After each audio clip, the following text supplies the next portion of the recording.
Hello, welcome to Whiskey Advent 2020. I'm Chantel. I'm Blake. This is day 2. This is day 2. We had a spiced whiskey yesterday that we very much enjoyed. It was very nice. And today we are moving on to our first of several bourbons. And we have chosen a bourbon from Kentucky, which is the, bourbon capital of the world, I suppose. Yes, that is true. Why don't you go ahead and explain to the good folks, what is a bourbon? Bourbon is a distilled spirit that is made with a mash bill of 51% corn minimum and a new charred oak barrels. This is a legal definition in the United States. Mash bill just means recipe. So essentially, all they do is they create this recipe of different grains, but 51% has to be corn and has to be aged in new charred oak barrels. And as he stated, bourbon is a uniquely American thing, just like it can't be called Scotch unless it's distilled in Scotland. It can't be called bourbon unless it's distilled here in the U.S.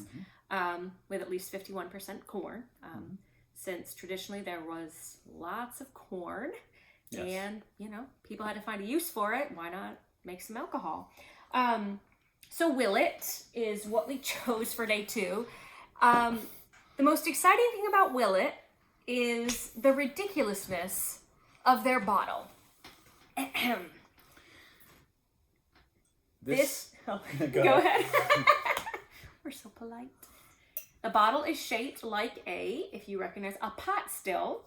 Which when we don't distill anything, but when one is distilling bourbon, whiskeys, often a pot still is used. So it looks like this, except much larger, where they often use column stills. But I guess they wanted to be, for lack of a better term, cheeky, and shape this like a pot still, but it looks like we've got a big bottle of potion, or we might have a visit from a genie or something along those lines. So let's get to tasting. First, let's get to sniffing. First to sniffing. Sniff first. Like you say, you eat with your eyes first, you drink with your nose first. I don't know if anyone's ever said that, but I'm saying it. You're Sounds saying good. It. Okay. What are you getting on the nose? Oh, I'm getting a little bit of sweetness, a little bit of nuttiness. A lot of nutty. I get almost peanut and a sweet tart.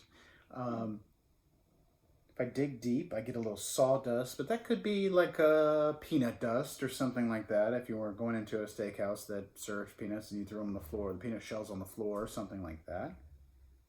I'm definitely getting sort of that, almost that burn of alcohol in the nose, which is why I think I mentioned this yesterday, Blake maybe mentioned it. When you are sniffing a whiskey, you want to keep your mouth open so as not to essentially knock yourself out with the fumes, because it is, I guess I didn't mention, this one is 94 proof. So that's decent. That's a decent proof, a decent amount of alcohol. Blake went ahead and tasted. Went in for the taste. He went in for the taste. I'm gonna follow suit here.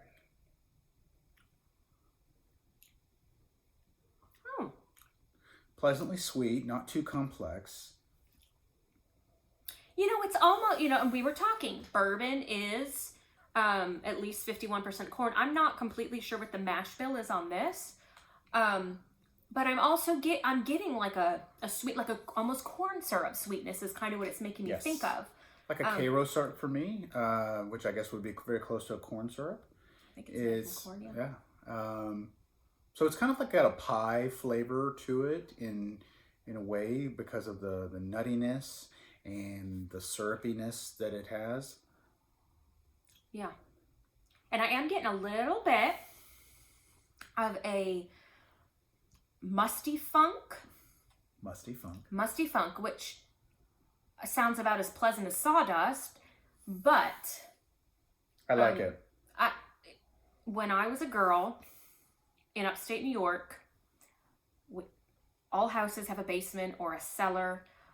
And when you started walking downstairs, you got this strong, musty scent, which I loved, for whatever reason. It's a little odd. This brings back some memories for you. It does. It's kind of that nostalgic, a musty funk, yes. but, musty funk's good. Yes. So a Still getting a lot of peanut. I'm not getting a peanut. I mean, I'm getting a nuttiness, but not necessarily peanut. No. Which is okay, because there's no wrong answers. There's no wrong answers. Getting a little bitterness on the sides of my cheeks, towards the edges of my tongue. And the bitterness is all caused by the aging in the barrels. So that oak has a bitterness that seeps into the juice, and it creates a little bitterness on the sides. Yeah, a little bitter. It's good. A little It's really opening up on the nose, and I'm starting to like it better. It's got a sweet tart type of flavor to it, like maybe a tart pie of sorts. And I would say if you're going to drink this, maybe pour it and let it set a good little bit, because I think this does... This starts tasting a little better. As it breathes. As it breathes, and it's kind of been sitting.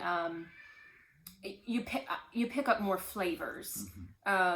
You can get that sweetness, that bitterness, the musty funk, I suppose the sawdust. So what are you getting on the finish?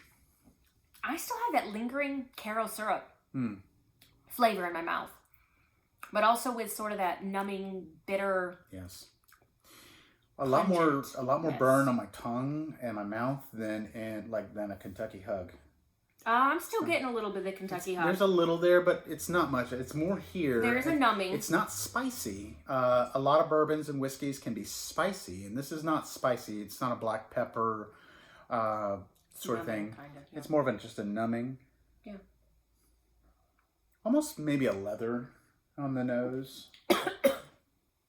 Sorry, I got excited and I was like, yes! I'm getting leather! And I got too excited and choked on it. That's not good. Good leather. All right. So more about the distillery. It was founded in 1936, and it comes from a family who had been distilling for quite some time. They opened right after Prohibition, and there's two other, they make quite a few whiskeys, and they own a few other distilleries as well, but one of my other favorites is Rowan's Creek that they make, and it is really good, a lot more spicy, but still has some of that Willet flavor to it. I really like it. Really affordable, much easier to get than the Willet Pot Still Reserve. There's also another one called Noah's Mill. Let me check the proofs on these. Oh, golly. Okay, so this one, as I said, Willet is 94 proof.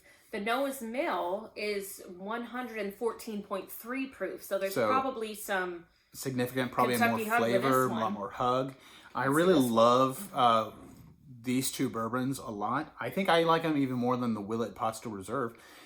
Surprisingly, the Willet Pot Still Reserve is very hard to come by, and it's pretty simple. It's not complex. I think it is a good sipper, a good introductory bourbon, and definitely a step up from what we had yesterday, the spice whiskey, in terms of flavor, in terms of complexity, but just not quite there on some of the other notes that you'd want to get from a more complex whiskey when you're tasting it. Still very hard to find. I don't think they produce a lot of the Pot Still Reserve. And then they also make the Willet Rye, which is very hard to find and very, very good.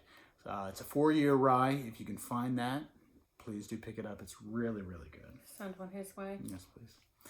And do you have any other notes or thoughts on this bourbon? No, it's enjoyable. Just give it time to breathe, and I think you'll appreciate it more. Maybe be able to pull some more flavors out of it. Yeah.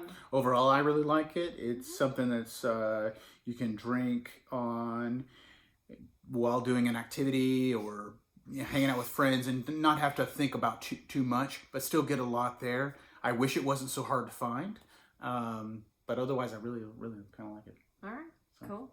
And it is the whiskey in the craziest bottle. Yes. All right. Goodbye. Bye.